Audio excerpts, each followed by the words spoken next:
Hi, everyone. Welcome back to our series on managing election stress.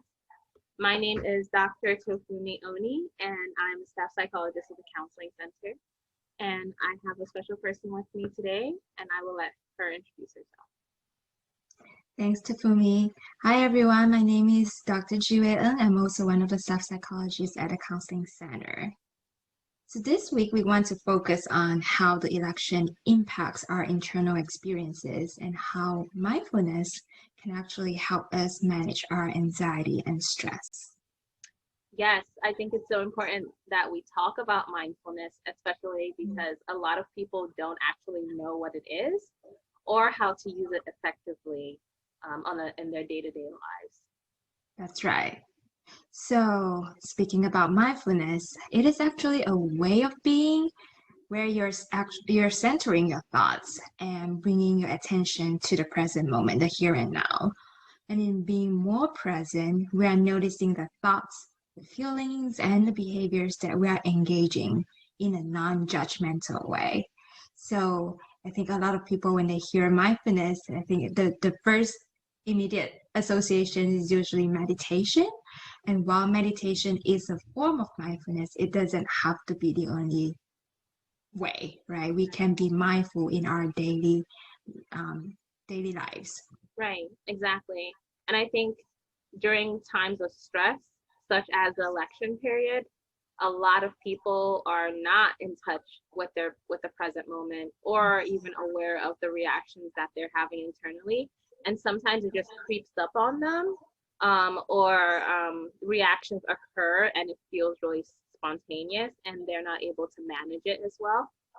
And so mindfulness techniques can really help to quiet our anxiety. It can help to quiet some of those fight or flight responses that we are having. And it just generally allows our nervous system to calm down. Yeah, and to add to that, being mindful also allows us to recognize a stressful or anxious thoughts or feelings for what it is and allows us to respond rather than react Right, to that thought or feeling. exactly. So when Jiwa and I were talking, I had the perfect example for how mindfulness could be useful during this election period. So for me personally, during the presidential and vice presidential debates, I started to notice after the fact um, that I needed a couple of minutes or like 30 minutes or so of just scrolling through social media posts or trying to relax because I noticed myself feeling tense, really having like chest tightness while watching the debates and feeling like I could just snap at any moment and not really being able to key in and check in with myself.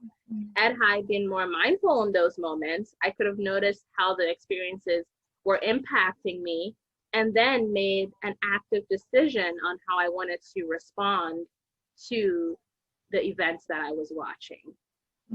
So essentially, what you're saying is that had you practiced mindfulness in that moment, that could have really helped you to be responsive rather than reactive, which then Right. in turn reduces your defenses in that moment, and you would not end up feeling so drained after Exactly. the debate. Yeah. Exactly. I could have chosen to disengage from the stressful stimulus rather than leaving it to chance that an external factor will take away the stress and the defensiveness from me. So in the election, in the vice presidential one, for example, the fly became the distraction that took Mhm. away some of that tense feelings that I was experiencing. But prior to that, I was sitting in that discomfort for a long period of time. And if I had been more mindful, I could have made an active decision and use that understanding of what's going on in my body to decide how I wanted to interact with the stimulus that I was experiencing. Mhm. That's true. And I think at the same time, noticing and choosing to disengage or respond in a different way does not necessarily mean that you're actually rejecting or dismissing your feelings or thoughts in that moment.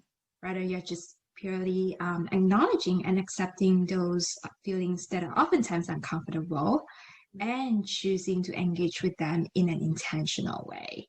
Absolutely.